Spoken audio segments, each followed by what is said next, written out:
Welcome to the High Ground in under 10 minutes. I'm CBW. And Callum. And today because it's December and we are, as of today's recording, about 16 days away from the UK release of Rise of Skywalker.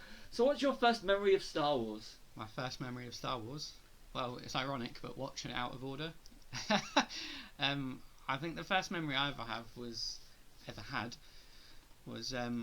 actually my nan that introduced me to Star Wars. She used to tell me about, like, oh, there's this film I watched years ago, son, called Star Wars, and it's got this guy called Luke Skywalker, and he goes up and, like, fights these bad guys, and he's got this sword that's like a laser, and I was like, wow, I want to see this. And she showed me Empire first, so I went in, like, knowing the twist and all that, and then I never saw the original until maybe a couple of months later, so I watched it 2, 3, and then 1, or 5, 6, and then 4. But yeah, I think my earliest memories is just remembering the title crawl and thinking, oh, this is different. I think that's definitely the earliest thing I can remember, but I imagine that's quite a lot of people's earliest. Well, of a certain generation. Yeah. I remember watching an advert. I don't know if it was for the Star Wars itself or for the toys. I think it was for the trailer for Star Wars, A New Hope, how should I say, as it is now. And seeing R2D2, and all I wanted was an R2D2. Yeah. And selling toys already at that age, because I was in, during the late 70s, 80s, robots were cool, and I wanted an R2D2. Yeah. Went to a toy shop. They didn't have an R2D2, but they had C3PO. It's still a robot, so I got a C3PO, and that's what started off the collecting. Then seeing the films. Yeah. And it's quite clever, old George, isn't he? Yeah. How he gets you into it. And seeing them on the cinema. I mean, I didn't see the original release, so I saw that we'd been double billed for Star Wars and Empire. And then Jedi, of course, on original. But it's kind of the toy rights is what got the kids into it, which got me and my generation. And so it's all because of a little Astro Droid. I think it's weird how, in a way, before A New Hope came out, obviously there was, I don't know if the toys were released before the film. I'm sure they were scheduled to be, weren't they? But there was empty boxes on that because of the demand, wasn't there? Yeah.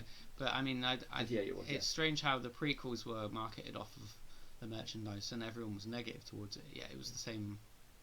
Really, it's the same strategy, wasn't it? It's only that people knew what it was when the prequels came out. It was hard to sell the toys originally. Yeah. To people to I think production companies. It took ages before. Was it Kenner that did it originally?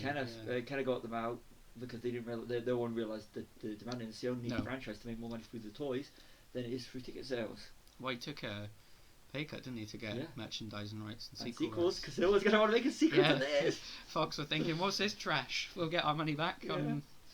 Was it The Other Side of Midnight? Yeah. Yeah, and the B side made more money. Yeah. That's hilarious.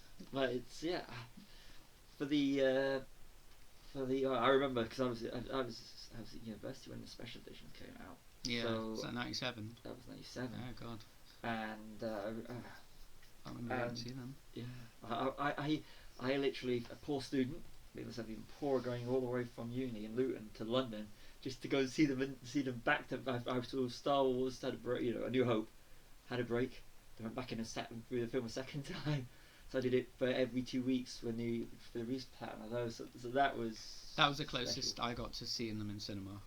I think the special editions. I mean, I had them on video, the originals, but I sadly missed the opportunity of seeing the originals. If they ever popped up with their original cuts, that'd be great. I was there on what's supposed to, what I believe is the last screening anywhere of the original trilogy in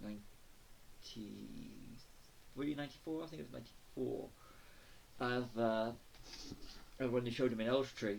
Oh yeah, doing this, I think it was his 60th anniversary celebration, and it's amazing. During that time, you can literally fill one tiny cinema. It wasn't even a cinema; it was a venue. It was called the venue. And now, when you look at it now, you couldn't get the smaller than any convention you could imagine. So it's I actually got it here. 80 years of Elstree it was in June '94. Wow. So Warwick, I remember because David Prowse was there and Warwick Davis was there as well. So that was really cool. Oh, Actually lucky be- man. Yeah, standing on Tesco's area, car park area, because it was a Sunday. Yeah, strange how things get turned into car parks, isn't it? Yeah. Hitler's bunker and Elstree. Yeah, it's kind of, but he's still walking on. Yeah, on, it's on, hallowed ground, isn't it? Yeah. Yeah. So that was, of course, go to the first the prequels. Yeah. I was working by the time that came out. Yeah, I think my first memory of that was I saw that in Florida in Universal Studios. And I just remember my mum falling asleep because she just obviously thought it was the most boring film going, and she must have been bored of me buzzing my little. So you saw it before anybody else then? I don't think so. UK? I don't know. Maybe yeah. I do definitely remember seeing it in Florida. I can't be certain if it was the first time I saw it, but I'm pretty sure it was because we were. Got about 2 months release. So Yeah, in the US we over in the UK. We were there in '99 definitely, and yeah, maybe it was then. Yeah, but it was. I mean, I had my little Jedi outfit on and waving my lightsaber around, and I think I was doing my parents' heads in, but that's what you're there for, isn't it? Yeah. I mean, my first Jedi outfit came when I dressed as Luke Skywalker although I had blue hair at the time. For Attack of the Clones, I got dressed up for that. That was 2002. My first Jedi outfit when I was 30, just so because I thought the last what was supposed to be the last Star Wars film, Revenge of the Sith, was I thought I wanted to do something special, and amazingly, when as you know, when Last Jedi came out, I actually got dressed up again in the same costume. So I remember like that. 13 years later. What about do you remember your first viewing of Episode 7? That's not that long ago, so probably I remember because I wasn't as pumped up about it as I was the others, and I didn't go midnight. I think it was just I went on the day it came out, but obviously it had been out. I didn't do midnight either. No. I did that an afternoon screening, but I remember you being quite apprehensive about it, weren't you? Yeah, because it's the two kind of worst sequels you can have is the ones where kids do and I was kind of and the old people. Yeah, and I was kind of pumped for it. Yeah. But then I think I think they really handled the dichotomy between the old cast and the new cast quite well. They did brilliant. They didn't flood you with like, oh, here's the old guys for the whole film, you know. To me, the new series starts with Rogue One. I think Episode 8 is a brilliant film. Yeah, Rogue One's the best of the new lot, I think, so far. But I do like I like Solo as well. I love Solo. I wish they'd carried on with the what are they called, stories? Yeah, but you can blame the fans on that one. Yes, you certainly can. 7 to me was enjoyable. It was a great film, but to me it's the weak one of the 4 so far. I do agree, but I think it's overridden for me because I felt so happy that Star Wars was finally back and was quality again. You know, and people felt it was quality. There was people saying, "Oh, that was great. That was like the originals." That's what. And when I heard people coming out saying that, I thought, "It's back." It's Luke Skywalker at the end that did it. Yeah, Luke to the end. And they did it right as well because what you said. I was worried about Mark Hamill just coming in and taking over. Not in a because Mark Hamill was cool, but from what I was reading from the original ideas for the script, he was going to have a massive part. And then I thought.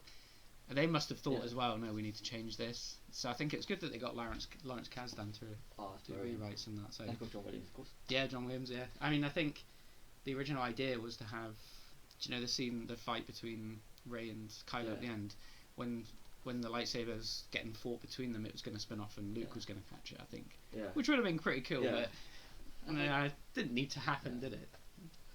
So that's us, the High Ground Podcast in another 10 minutes. We'll have no doubt have some more Star Wars coming soon. See you all in the High Ground Podcast. Goodbye.